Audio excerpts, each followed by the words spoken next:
Welcome back to Right Media Group Chronicles. Today, I am joined by Dion De Lauder, CEO of Social Ivy Media. Dion, welcome to the show.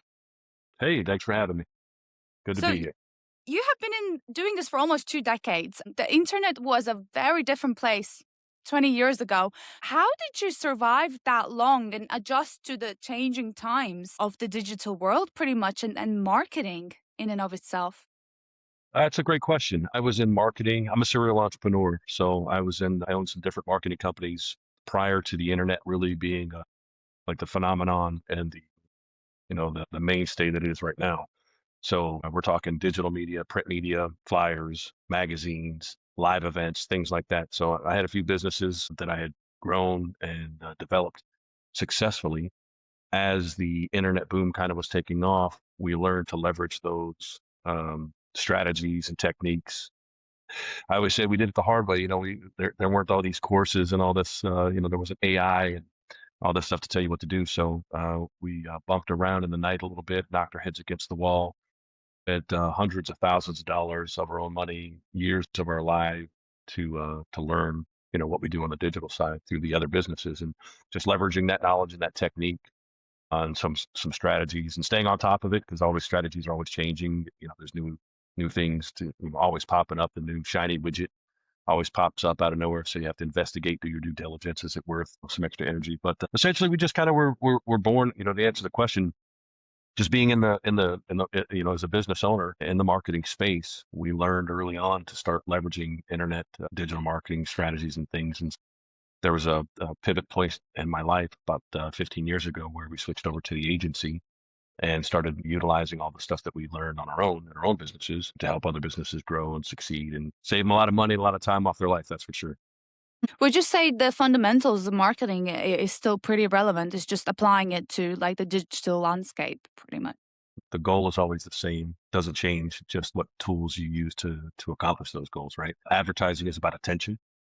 It's about product to market match, having the right message for the right target audience, making sure you're saying it to the right target audience, qualifying them to find out if they are indeed what they say they are, and then having a good system and process in place in your sales funnel and all the way through to the fulfillment process to make sure that you're delivering above and beyond what you say and you're communicating with the client every step of the way.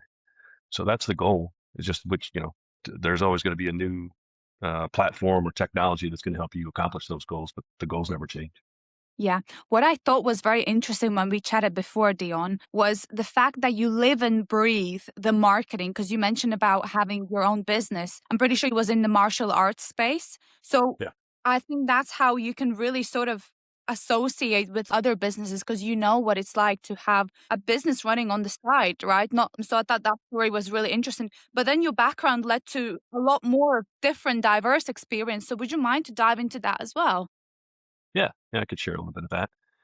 It was, gosh, been a long time before when MMA was really starting to, make a big explosion in the marketplace. The UFC was really starting to take off and gain notoriety. People were paying attention. They had the Ultimate Fighter series show on TV. It was exploding.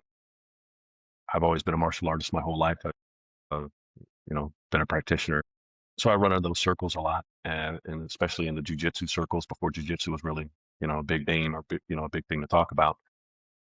And we started a magazine. I was in the state of Florida, the Tampa area, and there were a lot of local events that were happening in the area, but there was no one really, there were a lot of these individual things happening all over the state, but nobody put it together and kind of made a community out of it, right? And really kind of spread the word. So we took it upon ourselves to start a magazine, kind of how it first started. That's an interesting thing.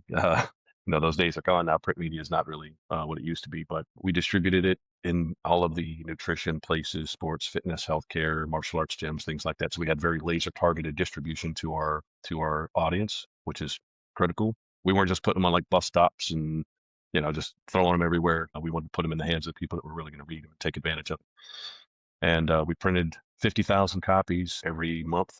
Uh, Probably did that for 3 or 4 years and built that magazine and grew that magazine up. And all of that was generated, all the revenues generated from advertisements in the magazine, right? So that's really where it kind of started for me. they're spending money with us, investing in their advertising in the magazine. We wanted them to get the maximum results for their exposure and their advertising dollars. So we started looking at what are they saying in the ad, and then what's their call to action? Like, what are you telling them to do? Like, are we just telling them, hey, we're here? Are we going to tell them like, hey, let's call us or go to our website or check us out on Facebook? And then when they get there, what happens?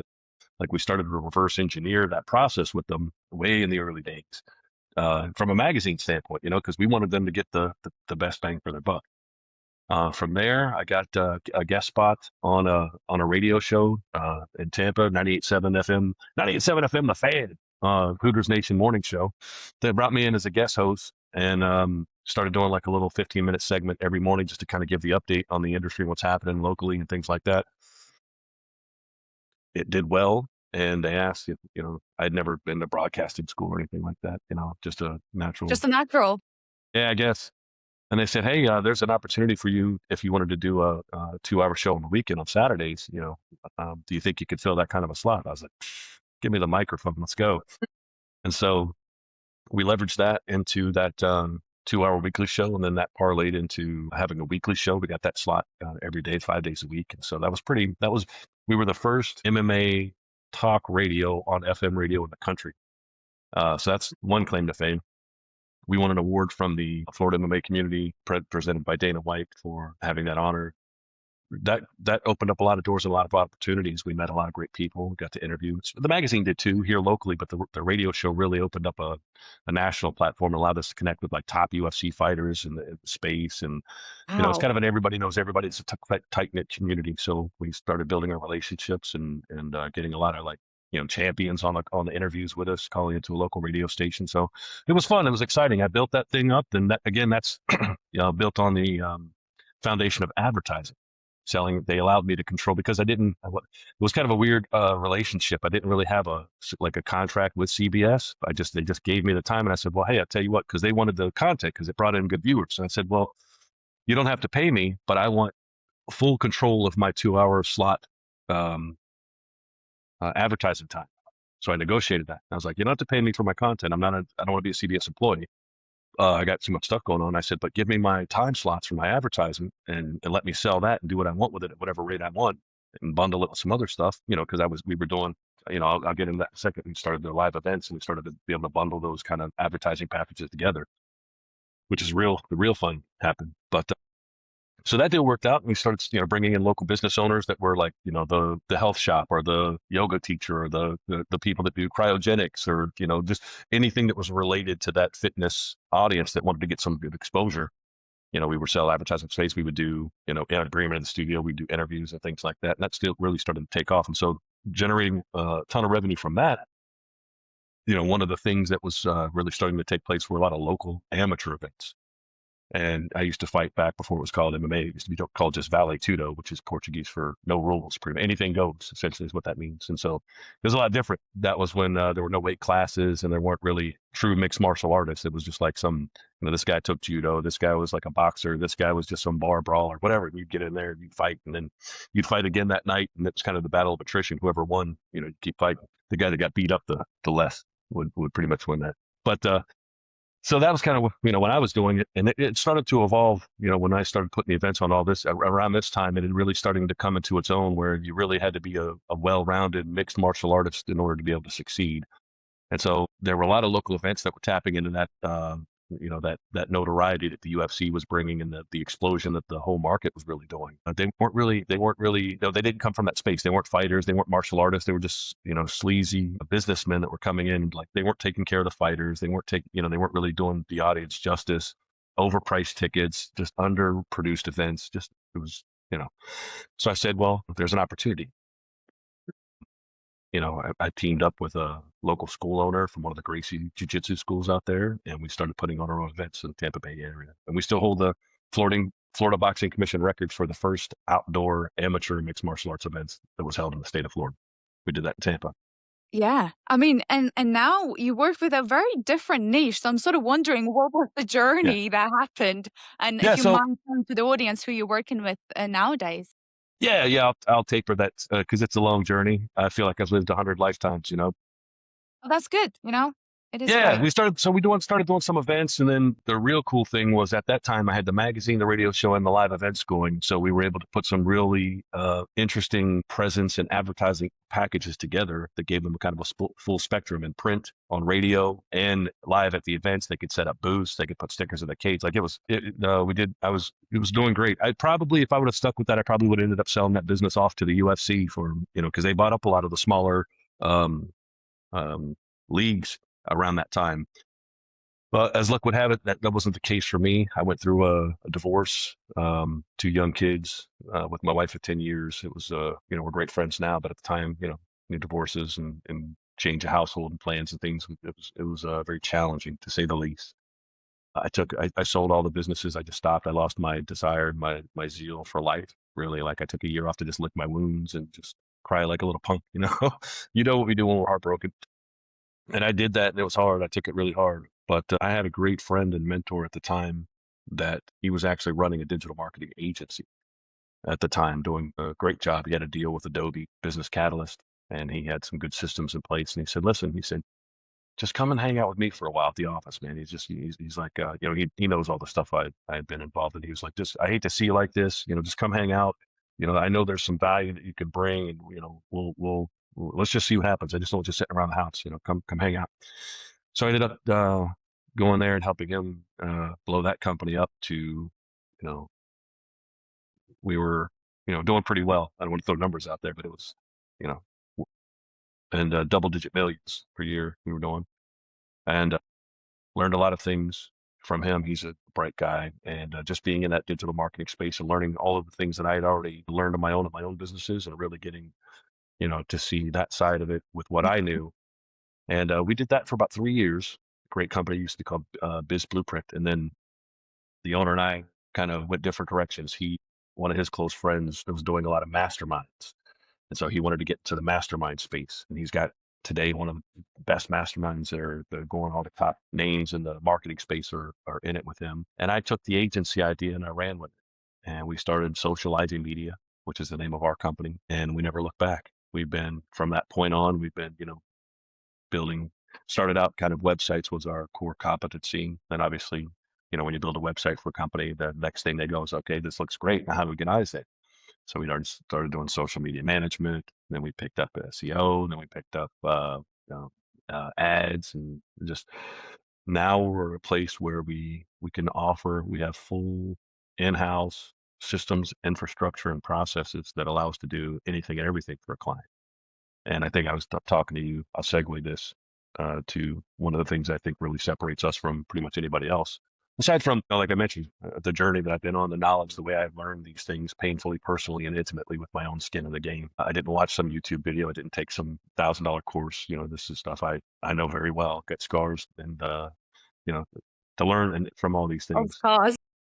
But yeah, I mean, I learned this stuff through decades of my life and my own money, my own skin, my own businesses, and just years in the game and years in the space, and staying on top of it and studying and being diligent about staying up to that. But I think the real thing is that most agencies are really like their core. They have one core competency and they have one service or solution that they provide, and that limits them. I mean, I say limit. I just have a different take on it. Some people, they tell you that, hey, you want to scale, just find one thing and just get a good process and bang that out. And that's great, and that works. If you want to make money, you can do that for sure. Find one solution, fix that, and just find people that need that solution.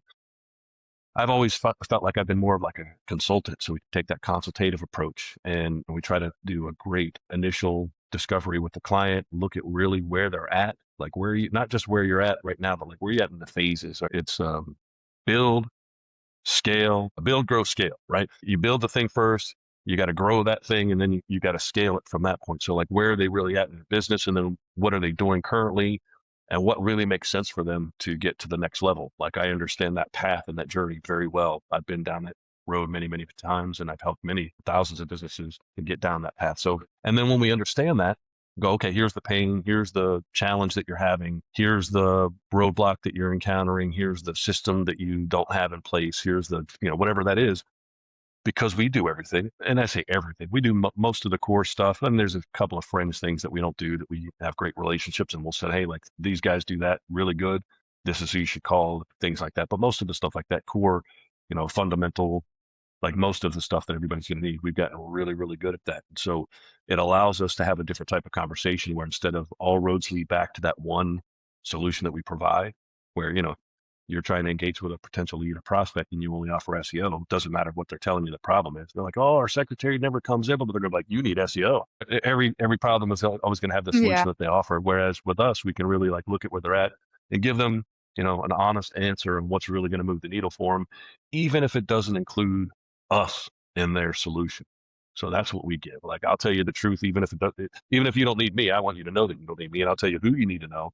And I can't tell you how many referrals I've gotten from that, or people that I pointed in the right direction came back to me years later, 2 years later, and just said, "Hey, I remember when I called you about this, and you said, oh, that did great." Blah, blah, blah, blah. I was like, "Oh, you're still doing that?" Sometimes yes, sometimes it's no, I don't do that anymore. Now I got this other business because it's serial entrepreneurs. They're always doing. Yeah. Now Onto I'm the doing next. this other thing. Or yeah, I still have that, but we're starting this other thing. And I thought of you, and I knew that you were going to be, you're a straight shooter. Little integrity goes a long way, stuff like that. So that's most of our business comes right now. I think I told you that before too. We don't really do any advertising. All of our business comes from like repeat clients, word of mouth referrals, and then obviously we'll go shake the bushes, pick up the phone and make some calls if we need to. But Yeah, you we mentioned have you're really good at that, sales and cold calling. You just feel like a natural. that's the bread and butter. I've been doing that since back before the internet was available. You couldn't run ads. You had to just pick the phone up and let people know who you are, the solutions and value that you bring to them, and start future pacing them on what that journey and that process would look like if they wanted to engage you and seek your help. So that's gotten really good at that, obviously. And we have a good, system and a process and a framework for, making those calls if we need to do that. It just works.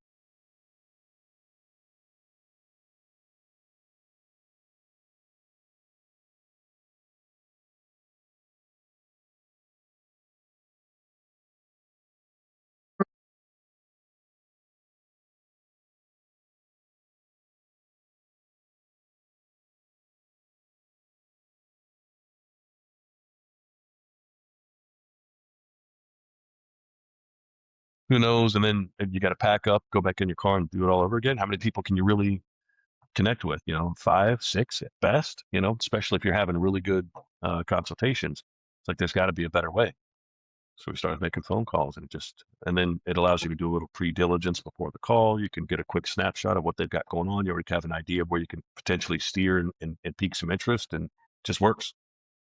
Do you have any fundamentals to cold calling? Because I know apparently it's still potentially one of the most effective ways in cold outreach, right? Just picking up the phone. Is there any strategies or any fundamental that you can disclose that have helped you get I clients on could tell board? you all kind of stuff that helps. I'll tell you, here's what I'd like to tell and share with your listeners first is that the reason that doesn't seem like a viable option for a lot of people is because many people that get into the marketing space, they're not really marketers. They're, somebody sold them the dream of starting their digital marketing company. Like, hey, just, run some ads and you'll get businesses to do this for you. And you can outsource that to some guy in Pakistan and you never have to talk to anybody and you'll be a millionaire overnight. Just buy my course and I'll show you the 5-step. And that's the problem. And for those people, the majority of them, picking up the phone's not going to be an option. They're introverts. They're not knowledgeable enough to speak articulately with a client on the phone. They don't have the confidence, and it's not going to be good for them. They're going to try it for a little while. They're going to get very discouraged because you're going to get your butt kicked, you know.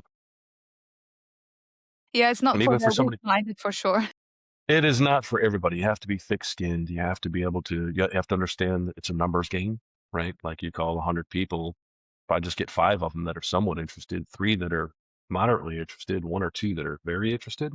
You do that every day, you're going to build a really good pipeline. You'll make more money than you can spend and get more work than you'll be able to handle without scaling for sure. I mean, it's a definite easy path. But again, if you're going to do that, yeah, like I said, it's not for everybody. You have to be, number one, you need to be knowledgeable.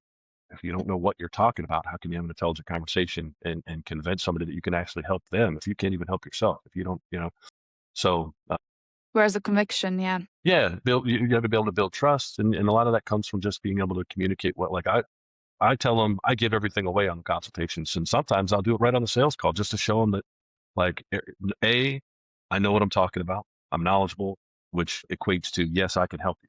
He's knowledgeable. I can help you. And then 2, it also shows that everything's not transactional.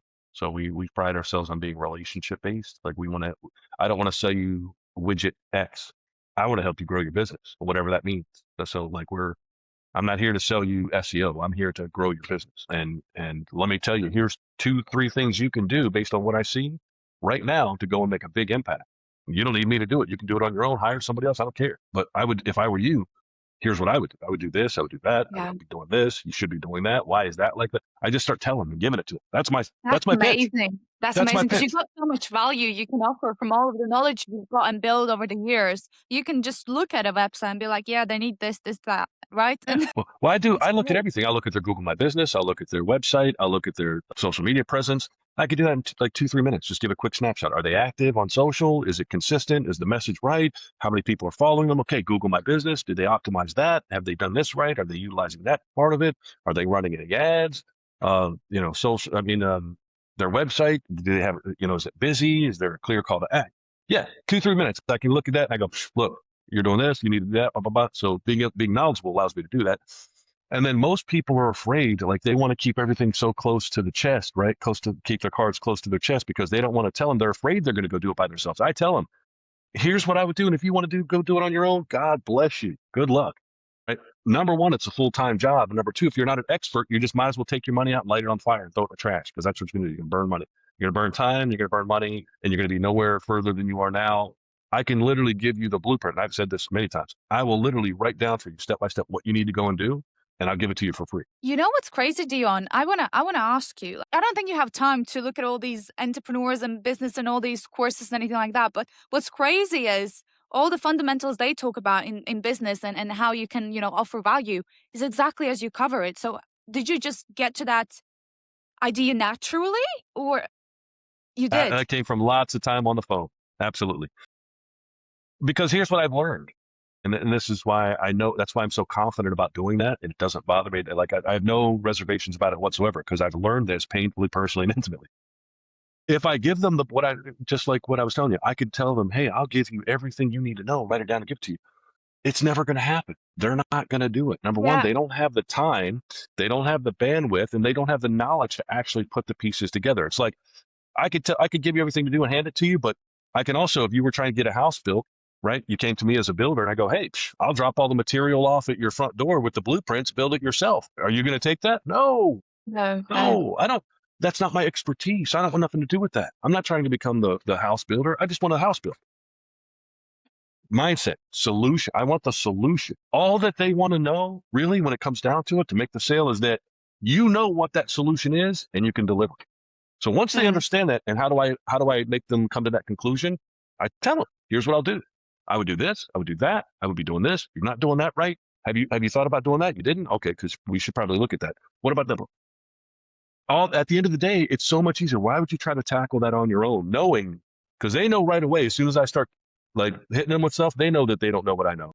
It's very Yeah. painfully obvious that Yeah. Yeah. one of us has been in the space 20 years and one of us is an accountant or a lawyer. Like, and they're not supposed to know what I do. I'd be lost in their world too, right? That's just not my expertise. And I tell them that.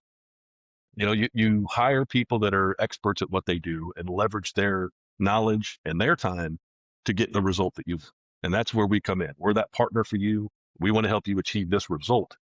You don't need it. I mean, if you want to know why and how, I'll tell you everything. If you don't, you just want the result, we can do that too. Like you can work with us as closely or as loosely as you want. We know what to do. We can do it together. We can do it for you, whatever you want it to look like. But this is the result that we want to achieve. And here's the steps that we're going to get. And they just go, how much? Then once Yeah. you get on that, that's their question. That's the only question left in their mind. How much? And then that negotiating is a whole nother.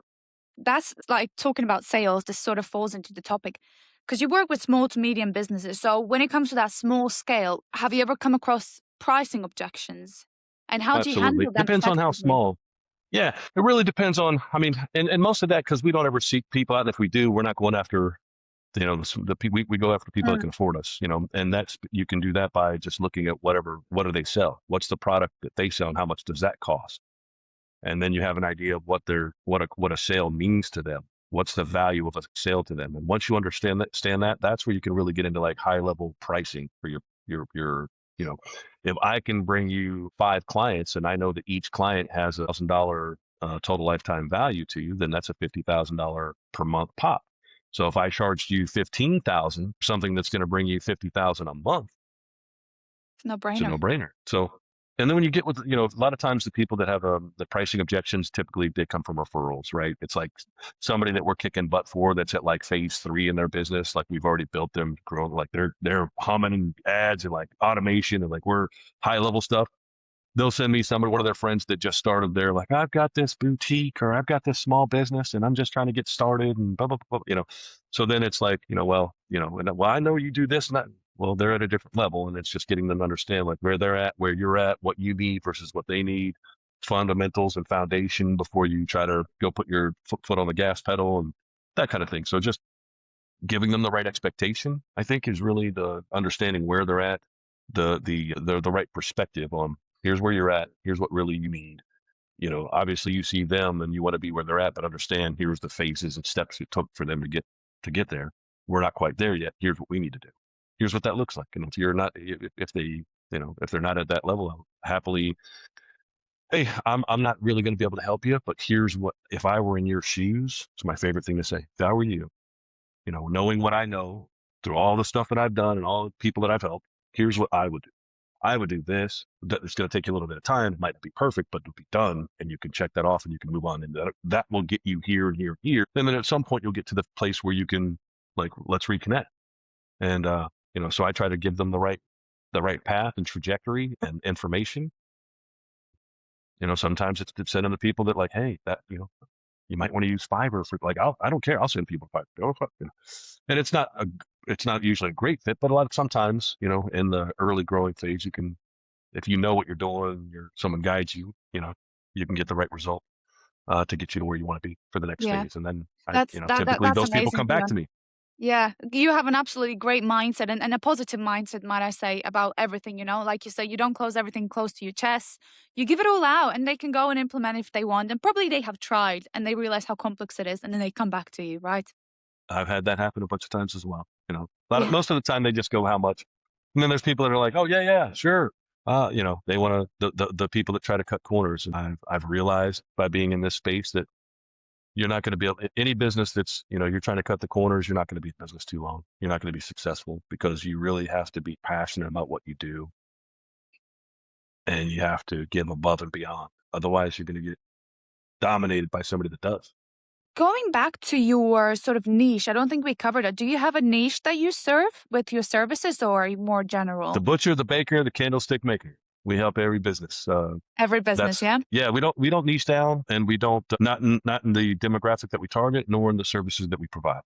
I can help any business. Obviously we're looking for people that are certain businesses are better to work with than others. And everyone, if you're dealing with somebody that has there's a lot of different variances when depending on the type of business. Some are like e-com based where they've got a product they're selling it online, and there's different strategies and things specifically for them.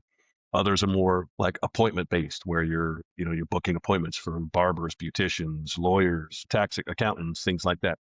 Others are service based, where it's like plumbers and landscapers and HVAC, and there are different niches, but we understand then how to serve them well, what they need versus what another business needs. So we try not to discriminate, and again, it just goes back to just being open and honest about like, here's who you are, here's where you're at, here's what you need. How can I help you? And if I can, I'll point you in the right direction. And it's just kind of like, that's our system. We just, okay, you need this and this and this. Here's what that looks like. If you want to start with us, we have a system and a process. I kind of future facing stuff, telling them, that's a little closing tip. Anybody listening, remove the fear of the unknown. You want them to convert. Uh-huh. You want them to move forward. Take away the fear of the unknown. And how do you do that? By future pacing them. I let people know on the call, like, if you decide to move forward with us, if you decide to work with us, here's what you can expect. Here's what that looks like. We do this, and then of this, and then we're going to do that, and then we're going to send you this link for the share drive, and you're going to upload your assets, and then we're going to do this call every week or 2 weeks, or whatever. So they're already in their mind seeing how that's going to work with them and helping them to make the decision and removing that fear. Like, I give this guy my credit card, is he going to, or if I click this link and pay this link, am I going to hear from this guy again? Is he going to disappear into the night? Is it, what happens?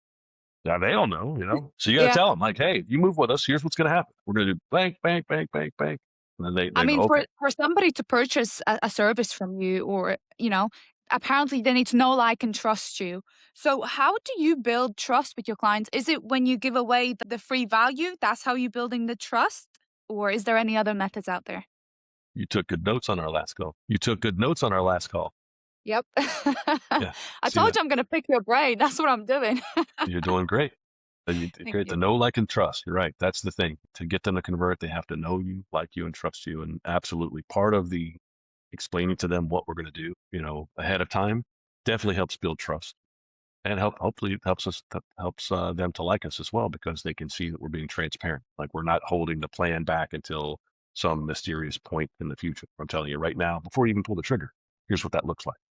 So yeah, it definitely builds trust. And then being being giving, like I said, like even on a sales call, just telling them, here's what we'll do, here's what I would do, giving them that transparency and that clarity before they've invested anything also builds trust. We've done a great job of building up our testimonials, not only on Google, but we've got video testimonials that we send kind of as part of our engagement series, that also helps to build trust. A lot of people are coming from referrals, so we've already got that borrowed credibility from them, the referral. And then some of them are repeat clients, and so they know what we're capable of and what we do. We've got that, that relationship and that trust built. But I think just being honest, open, having integrity, doing what you say you're gonna do, calling them. You know what makes the biggest impact? Calling them at the time they say you're gonna call. If you tell someone, hey, I'm gonna call you at 4, and you don't call till 4:08, how can I trust what you're gonna do, what you say you're gonna do? It's the little things. Really. Like, it's the small things. You gotta, every single thing you do, have integrity, and that builds trust. And then obviously being freely opening about the information that we have, and the knowledge and the guidance, and just being real and authentic. I think if you've been around the world at all in the slightest, typically if you're a business owner, you have, right? You're dealing with people on a regular basis. You can spot authenticity. I think it's very easy to see, and once they see that, they get it, and that checks that box. I think I know what I'm gonna call this podcast. What's that? Sales 101. Listen, don't give all my tricks away. No, I'm kidding. Tell them all. Tell them everything. You said I can. You can tell them everything. You can tell them everything. You can. So Because in most the of you won't age do it. what? Oh, yeah, exactly. Previously, when we discussed, I'm not sure if we touched point on this, but AI, do you feel like it's affecting your industry right now, marketing agencies? And is that something you utilize within your agency and with your clients, or you steer clear of it? The big answer is yes. AI is impacting every business, and especially my my area of service, right? The agencies. The the good thing about it is, if you are knowledgeable and you have systems in place, it can absolutely help you to automate those existing systems, and it's great for brainstorming. Like there's a lot, it can help you with copy and content ideas and things like that. The downside is that it makes people lazy, right? They just rely on whatever AI says without really doing any research. They just take it at face value, which sometimes isn't always right. And two, you get a lot of people that are not really, as I mentioned at the beginning, right? The reason that I'm able to do so well, especially like a cold call or a cold introduction or something like that, is because I know my stuff. And I'll show you real quick on the call, that I know my stuff. So being knowledgeable is kind of my secret sauce. Whereas now you get people that, again, they fall prey to that, like, hey, let me show you how to start this AI marketing agency, blah, blah, blah, blah. And you're getting people in here that have no clue about marketing. They're not marketers themselves. They bought some course. They think AI is going to make them print them millions. And they just start shoving these templated solutions, if you want to call them that, at clients. And it really gives them a bad taste in their mouth. That, to the point now, like I think we've seen the evolution, like in the beginning of AI, everybody's like, oh, I need AI.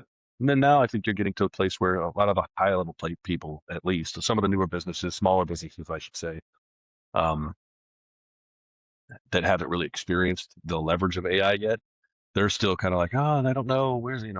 People that are at the top of the game, they've already had their taste of it. They know what it's capable of. They have a better understanding of it. They know its weaknesses and its shortcomings. And it's not such a big buzzword and gimmick anymore, right? But there's still plenty of people out there that are on the lower level. That's the top, 15%. The other 85%, there's some of them are like in the middle, where they're trying to figure out, like, they know AI, they know it pretty decent. They're trying to figure out what's the right tool and how to use it the right way. And then you got most people that are still using it like Google. Like they're just, hey, how do I do this? Like they're asking ChatGPT or whatever, like they would Google. Mm. So that's like the lower level. Uh, I guess the gold nugget to take out of that is that AI is helpful. Yes, we use it. We don't rely on it heavily. It's not the saving grace of the company, but it's definitely very helpful though. And we stay on top of that stuff, what's happening, and like because we use it in a lot of things. You know, we create visuals, digital assets, videos, pictures, ad copy. But the thing is, we don't just throw some stuff in, hope that what AI spits out. We actually not only give it the right prompts and the right information going in on what we're really trying to accomplish and things like that, but human eye goes through it, polishes it up. At the end, it's a human created product. So Mhm. we don't get lazy. I'll just take what AI slot that comes back and send it to the client. There's a refining process by humans that really needs to happen and makes a world of difference, especially when you got somebody who knows what they're looking at, right? It's great to get ideas, but then taking those ideas and putting rubber to the road is really where the human hand is critical. End of the day, And automation also, there's like yeah. just moving content, moving information from a funnel that comes in and putting it into your Slack channel or putting it into your CRM so that some automated action trick workflows have been around forever, right? CRMs have been doing that for a long time, email sequences and things like that. Different platforms give you a little bit more functionality as far as like direct messages and voicemail drops and text messaging marketing and all that stuff. But essentially it's still the same, like workflows and everything. So, but automating how that all goes together and like where you can get information from using APIs and, something happens on this platform, you take that information and you put it to this platform where it's all stored and it kicks off this trigger that fires that sequence. And then if they take this action, it puts them back in another, like that's what it's really best used for. But Yeah. people are trying to, make it to be like the one tool that solves every problem. And it's just not. Yeah. And it But gets a lot of rookies and novices in the space that really don't know what they're doing, mucking up the waters, selling stuff they don't know what the heck they're talking about. And have you found that your clients are suddenly experts as well now that AI is out? you get some of them, I think that's some are techie people. Some clients like still have problems with Gmail. What I've learned is that and what I try to emphasize to them even is that they're experts in like, you're in this field. This is what you do. You're an expert in that. Don't try to learn, like I'm not going to go try to learn brain surgery. I'm not going to go try to learn, I'm going to bring in people that have already, that's their thing. They're dedicated to that. And I'm going to put them to use. And they should do the same. That's the best use of your time. You shouldn't try to like, why, if your business is an attorney, why would you go try to learn all this stuff on your own and try to be, sure, you're an expert. That's the knowledge that you've gained will help you from being taken advantage of, but it doesn't mean you should try to use that knowledge to implement it yourself, because then who's doing your job? If you're not doing the digital marketing job of doing this, who's doing what you're supposed to be doing? Right? Are you trying to like, you see that so many times in many failed businesses or soon to fail businesses, you see like the SEO, the CEO doing like, 3 tier down stuff that's not the best use of their time. And nobody's got their hand on the steering wheel of the ship. He's down there 3 stories down with an oar in his hand, rowing. What are you doing? You know, hire a freaking rower and get back up there. And You know what? This is another topic that I feel like would take a whole podcast. Delegation. How do you delegate as a yeah, business owner? Because that's a skill a lot of business owners have got to learn. it's the hardest thing to do because many times your business is your baby, right? And being able to take your hands off of it and trust that it's going to continue to move and I shouldn't say take your hands off of it, but get yourself off the oar and put yourself in a better position. We talk about it as like putting the right people in the right seat of the bus. Figure out as the owner, like what are the things that only you can do. Like that makes you, the reason that I can run my company is because there's certain things that I know or I can do or certain skill sets that I have that nobody else has. And that's why I shouldn't say nobody, people have it, but nobody in my company has it. I'm the guy that has this skill set and I need to be one to focus on that and give this all of my attention. Anything that takes me away from that somebody else can do that doesn't require just me, you got to get off your plate. You have to get those things off your plate that are not like, and hopefully there's like, if you're think about it like this, let's say I'm a plumber, right? And I'm the only one with the license. I'm the only plumber. I got one truck. Well, that's the scale of my business is that, right? When I get full all day, I got so many hours in the day I'm going to work. That's the end of my business. I've scaled to full capacity. The only way to get more business in the scale is to get somebody else in that can do that skill, that specific trade. I need another plumber. I need more guys. And then obviously you get yourself to a position where you have enough people that have that special skill to where you can now remove yourself out of that. So, okay, I'm not on the street anymore. Now I'm kind of back here. Now I need to look at my administration. Now I need to get my internal systems and processes or implement the systems and processes that I created while I was out in the field onto these guys and make sure they're followed. Okay, now I'm managing these guys in the field. That's taking up all my time. I need somebody over them to manage that, their schedules, and to make sure they're doing what they're supposed to be doing. So somebody has to do that. All right, now we need some marketing. I know how to do this, but I don't want to be doing. I shouldn't be doing the Facebook ads just because I've ran some ads in the past and got some leads, Mr. Business Owner. It doesn't mean I'm the one that should be doing that all the time. You get to a place where now you can outsource that and delegate that to somebody else. And obviously, as your business grows, it takes some capital to invest into growing and scaling and things like that. So you want to make sure you're doing it at the right time and bringing on the right people. But anything that takes you away from doing that specialty skill or task that only you really can do, you got to get off your plate. And if your business doesn't have really that, then you shouldn't have anything on your plate. It should be running. There should be some oversight with your upper level management, but that's pretty much it. I found that agency owners are really at two stages. So one is where they are delivering for their own agency and working for their own agency. And the other one is when they're at the top of the agency overseeing things. In your personal perspective, how do you make that transition? Because that's also a difficulty that agency owners face out there. Building good systems and processes. Systematizing, because the first challenge that every business has when they're trying to scale is that we have everything as a business owner is in our head. There's nothing tangible, right? So like if I wanted to go tell you to do something, I've got to sit down and go and explain it to you and hold your hand and this, because it's all here. I've never materialized my process. So you've got to take it out of your head. You've got to get it into the tangible world so that it can be shared with other people. And there's great ways to do that now. We use Loom, like Loom videos. Part of and obviously before then it was PDFs, and there were other softwares that you can use. But before that, it was just like a Word doc. Step 1, do this. Step 2, do that. And here's how you do, screenshot, and then it evolved to that. And now we record a Loom video. So it's a video where you can share your screen and you can talk to them and explain it to them. And now you've got that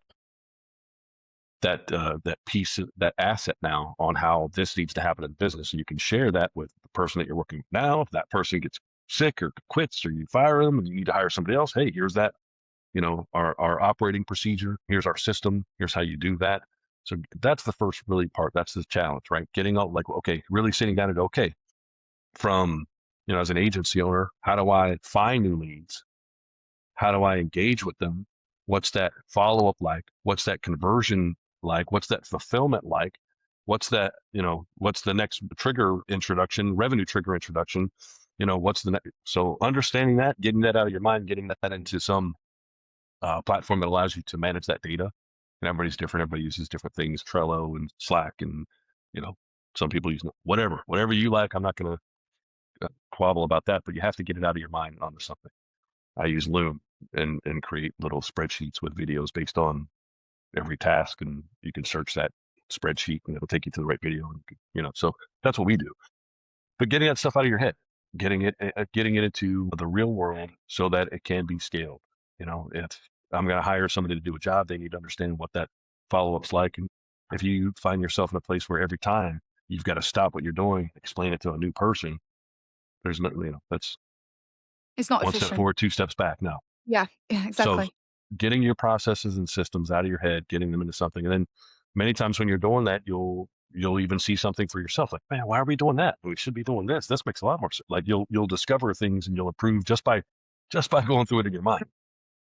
And then getting that into a place where you can share that with other people. Now that allows you to get that stuff off of your plate because you're not holding the knowledge you're not keeping that knowledge secret, you're not holding it in your own mind.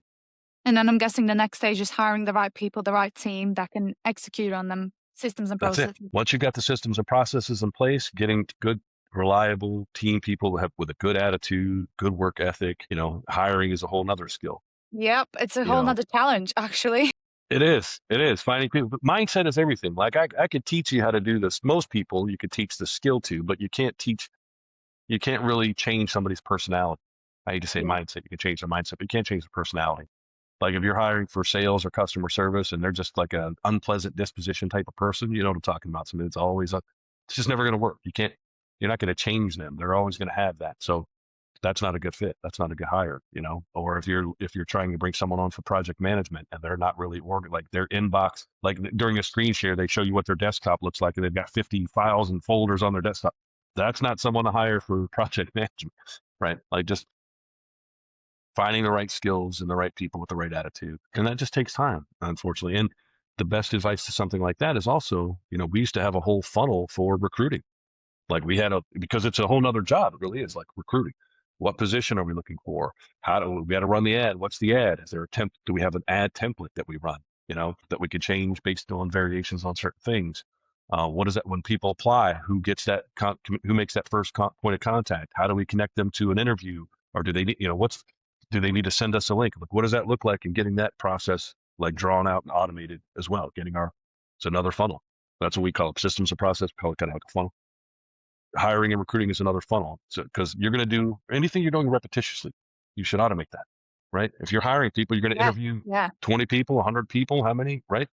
And there's going to be a lot of different steps and moving components and pieces in that. So you should be systematizing that process as well and running that funnel when it's time to grow and scale. So you are integrating AI and automations and workflows within your agency to make sure you're more efficient, pretty much. Yeah, absolutely. Like I said, moving data around, pulling triggers, things like that. It's great. Even brainstorming and coming up with ideas and content calendars and schedules and using it to create video assets based on what we know we're trying to accomplish for the client. We use a lot of AI, but it's not like you never sell the steak, you sell the sizzle. A lot of people in the AI space, they want to, and that's what they're being told by these Yeah, they gurus, right? market the tool, but the tool is just the vehicle that's going to get you to the solution, is the solution Right. that you should be aiming for. That's it. Sell the solution, and you can make more. You can sell it for more.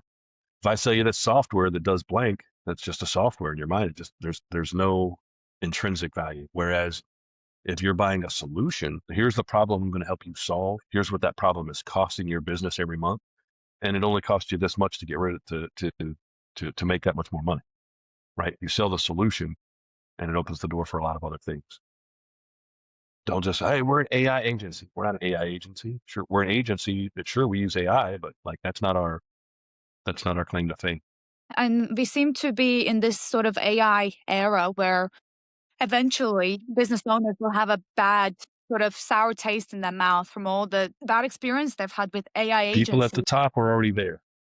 People at the top are already there. It hasn't hasn't been enough time and exposure to the other 85%, but the upper echelon people, they're kind of already there. They're already a little sour to it, and they have a better understanding of it too. They understand the limitations. Like, when if you don't know and understand everything, somebody that can come along and tell you like, oh, it's the magic thing, and you just need this AI thing, and you just get like, this is the thing, it's AI, it's blah, blah, blah. Just a lot of hype, right? Without the knowledge, and they get you to buy stuff, and then it doesn't turn out to be what you thought, and the person wasn't knowledgeable enough to articulate it to you or ethical enough to articulate it to you, and gives you a bad experience. And then now you don't want to hear anything about AI. I just need, like, they're just like this, but they're like, buddy, listen, I don't care nothing about that. I just need this. Whatever you need to use to get me this is what I need. And that's where the customer has been through enough of the, you know, to know exactly like this is what I need. I don't care, solve this problem, make this thing happen, and I'll pay for that Yeah, yeah. Rather than sell the dream, the impossible dream, and then under deliver on that. every time, every time. So in terms of growth, Dion, what's the plan for your agency? Do you have any milestones or goals you're trying to achieve or anything you're trying to reach? That's a great question. And now you're going to make me like, you see me digging deep back in my own head, like, that's a great question. We do want to grow a little bit more, take on have a little broader we've always been kind of I don't want to say boutique agency, but we're a little pickier about who we take on, obviously, because we're not doing a ton of advertising. It's in it all. I hate to say it, but it's like, I don't want to get too big, right? Because I've been in big companies. I've been involved in some big things, and I understand the the level of attention and like the life it takes that you have to live to do that, and where I'm at in my life and my age and just all that stuff. I'm not looking to I'm not looking to hit any grand slams. I like our trajectory. I do want to build it a little more and grow a little bit more in the coming years. I don't, I have no aspirations of being some, global, you know, or one of those, I don't want to name drop anybody, but there are a lot of other people that are like big in the educational space where they're, they're building their own personal brands and selling. For me, that would probably be like the next evolution if I wanted to go there. But I'm not sure I really have that You do aspiration. I've seem already, like you do really well in that space. I mean, this whole podcast has been about you sort of providing that educational value, and you've been doing great. So, is that something thank you're you. considering potentially to take? That's a great question. I thought about putting the course together a few years. In the last couple of years, I've literally been kicking it around back and forth, and I've got so much video recordings of training and mentoring and coaching other agency owners. I mean, I've got gigs and gigs and gigs and gigs and gigs Wow. of recordings, and I thought, and It's I've got just all the. packaging it. Well, yeah, I went through the trouble of having my team run it through a software to get to the transcriptions, and then taking the transcriptions and uploading it into AI to create a bot built on the knowledge that I give in those, Mm. hundreds of hours of calls. My only, then that takes me, if I focus on that, that takes me away from the agency, right? So now I'm not an Mm. agency anymore. Now I'm running a info marketing business where I've got a course and a product. I mean, and I'm sure I could do that, but that I don't know. I've got my caveats about Yeah, but if you think doing about that. info products, I mean, they keep saying this is the one thing that you create and it keeps Sell it generating you over and over revenue again. Yeah, on autopilot. Yeah, pretty yeah, much. It's just the I know. time that it takes to actually create it and or package it per se, because you say you have the video, but Yeah, after that, it's just unlimited. packaging, finding the right audience, and honestly, I think the real reason, one, because there are so many people out there right now. Like that's another thing that's really prolific. Everybody's telling you go create a course. Use AI to create a course.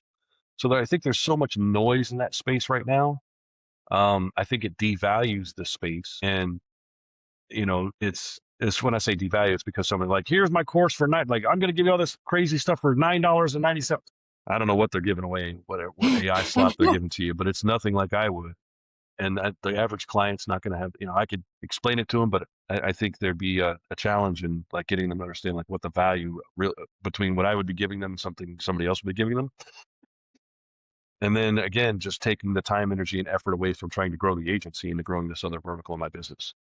You know, uh, as a serial entrepreneur, and as I mentioned before, that at one point in my life, I had a radio show, a TV show. I started Yes, doing. yeah. I don't even think we got into it, but we actually started putting events on ourselves. We started throwing events. We had nationally televised cage fights. I mean, I was doing all this at one time, and it's there's a lot of challenges that come into play from things like that, and that's not like I'm just not at that place in my life right now. I don't think I want to try to take on too. I've got some other stuff that has my attention, and I kind of like where I'm at and where we're pushing. Yeah. I mean, there is the space is quite saturated, but sort of my question to you is, Dion, would you have stopped the marketing agency from being founded just because the space was saturated? No, no, I wouldn't. Yeah. So it's just a thing to consider, because there's ways you can differentiate with your authenticity. And with this whole podcast, the value you provide has been incredible. So there's definitely a lot you can put on the table, differentiating yourself from all them other courses that you spoke about that you don't want to be. Yeah. Well, thank you. I appreciate that. And I don't think I've said anything indefinitely. Nothing's. And I've leaned down that path. I just haven't really pulled the trigger on it. But who Yeah. knows? This could be the year. You might see me Yeah. out there with some cool. Maybe. Why not? Dion, if people wanted to connect with you or find out more about what you're doing or your services, where should they look?